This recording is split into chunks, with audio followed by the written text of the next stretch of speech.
The de Broglie wavelength of a neutron in thermal equilibrium with heavy water at a temperature T Kelvin and mass m is. So, see, at thermal equilibrium, energy possessed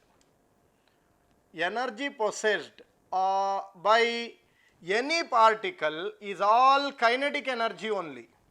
The total mechanical energy of any elementary particle is all kinetic energy only. So, I can simply write it as 3 by 2 K is Boltzmann constant into absolute temperature.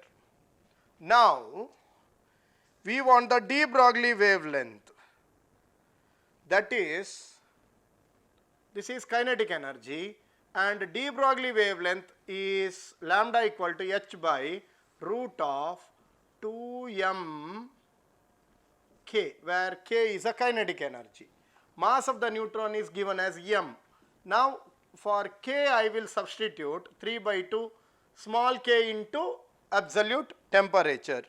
So, that will be h by root of 2m into 3 by 2 kt.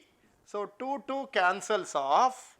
So, the answer that you are going to get is, for the de Broglie wavelength is h by root of 3m small k, that is Boltzmann constant, into absolute temperature T, where option A is the right answer. Option A is the right answer.